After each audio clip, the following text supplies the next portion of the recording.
When a millionaire scoffed at a waiter's Harvard degree, he thought it was just a joke. But moments later, that same waiter's face was splashed across the front page, and when everything changed.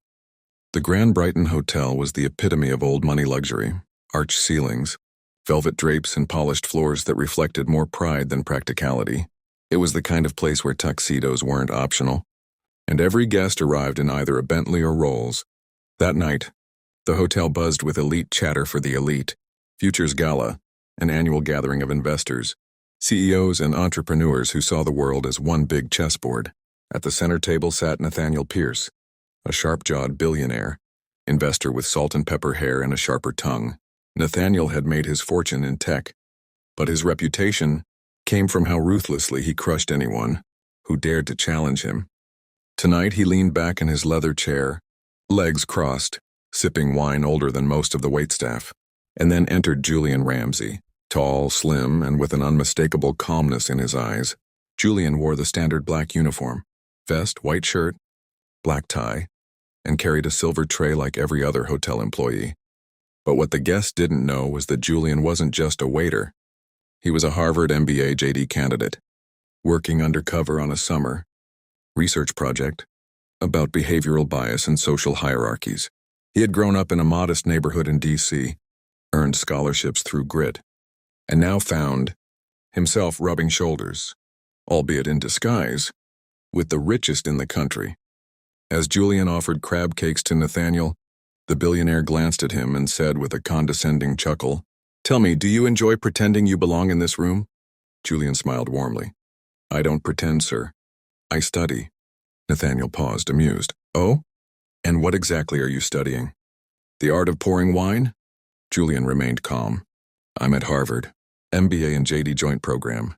This job is part of a field study in behavioral economics and power dynamics." A second of silence fell over the table before erupting into light, awkward laughter. Nathaniel leaned in closer and said loud enough for others to hear, "Well, Harvard must be giving out degrees in comedy these days." Julian gently nodded. "Sometimes the best research comes from people's unfiltered reactions." Nathaniel raised a glass mockingly. "Well, cheers to that, Professor Waiter." Julian bowed slightly and walked away. But what Nathaniel didn't know was that his condescending words were recorded as part of Julian's documented study, and that a single night would spark a global conversation he couldn't control. Julian walked back to the staff hallway, balancing the silver tray effortlessly, his posture straight and calm, not just because of professionalism, but because he'd practiced for this. He wasn't just serving food. He was collecting data, facial expressions, tone shifts, and most importantly, unfiltered reactions from people in power when faced with someone they assumed was beneath them. He scribbled brief notes on a small notepad tucked into his apron. He wasn't allowed to bring his phone onto the floor, but every encounter was fresh in his head, especially Nathaniel Pierce's laughter and the mocking toast. "Cheers to that, Professor Waiter." Julian had faced disrespect before. He grew up in Southeast D.C., raised by a single mother who worked 2 cleaning jobs and still helped him with his homework every night. She used to say, "People will see your skin and your clothes before they see your heart or your brain. So let your brilliance blind them before their prejudice defines you." Those words stayed with him. That's why, even with a full Harvard scholarship, he had chosen this summer internship, not at a law firm or investment bank, but at a hotel, to observe the raw power of assumptions. That night, Julian returned home to his small, book-stacked apartment in Cambridge. He opened his laptop, logged the interaction with Nathaniel Pierce into his project journal, and added a quote from the billionaire. He titled the entry, "Power Perception and Verbal Dismissal. Day 17, the billionaire's laugh." Then he added, "Irony is the richest man in the room can't afford empathy." 2 weeks later, Julian's midsummer report, co-authored with Professor Melina Grayson, was submitted to Harvard's Behavioral Sciences Review Board. It was titled, "Service Status and the Currency of Bias, a Study on Assumptions in Elite Spaces." It didn't name names, not yet, but it had verbatim quotes from interactions, with one section labeled, "Case X Tech Mogul Dismisses Harvard. Student as Professor Waiter." Within 48 hours, the academic paper started making waves. An editor from the Wall Street Review got access to it and requested an interview. After checking with Harvard's ethics board and getting clearance, Julian agreed, but only if the story focused on education, equity, and unseen talent, not just scandal. The article ran with the headline, Harvard student goes undercover as waiter, exposes elite's blind spots. By morning, the article had gone viral, and at the center of it was Nathaniel Pierce's quote. Nathaniel Pierce was in his office penthouse, sipping his morning espresso when his assistant, Veronica, rushed in without knocking, and something she never did. Sir, you need to see this. She dropped the latest edition of the Wall Street Review on his desk. There it was, his words almost verbatim in bold print. Cheers to that, Professor Waiter. The article was already trending on every major news outlet. Social media had exploded with hashtags like Harvard Waiter, Assumptions Exposed, Julian Ramsey. Nathaniel's PR team was already panicking. His inbox was flooded with angry emails. Investors were asking questions, and a prominent diversity initiative he chaired dropped his name from their website. What the hell is this? Nathaniel barked. Veronica quietly said, It's going viral, sir. There's video too. One of the hotel guests recorded it. Nathaniel turned pale. Julian had been invited to speak on a major news show. Wearing a modest navy suit, he looked calm and composed as the host welcomed him. So, Julian, you're not just a Harvard student, but the first African-American student in the last decade to lead dual research in both law and behavioral psychology. And you've just won the $2 million Global Innovation Grant for Equity Advancement. How does it feel? Julian smiled humbly. Honestly, it feels like I'm standing on the shoulders of my mother and every kid who was underestimated just because of how they looked or where they worked. The host leaned in. And when people mocked you while you served tables, how did you stay composed? I reminded myself the tray in my hand didn't define my worth. My vision did. The audience applauded. Within days, Nathaniel Pierce's company, Peartech Capital, lost several partnerships. A board member resigned publicly, citing ethical concerns.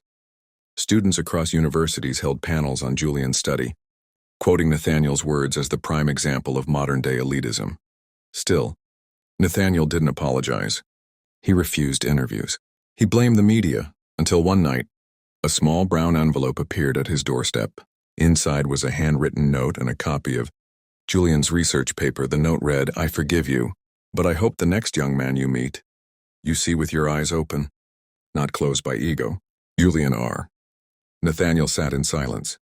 For the first time in decades, he didn't know what to say. The annual Global Equity Forum was being held in Washington, D.C., attended by diplomats, CEOs, and media from around the world.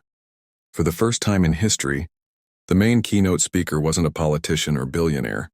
It was Julian Ramsey, the 26-year-old Harvard scholar and former hotel waiter. Julian walked onto the grand stage in a crisp tuxedo, his mother, Lorraine Ramsey, watching proudly from the front row.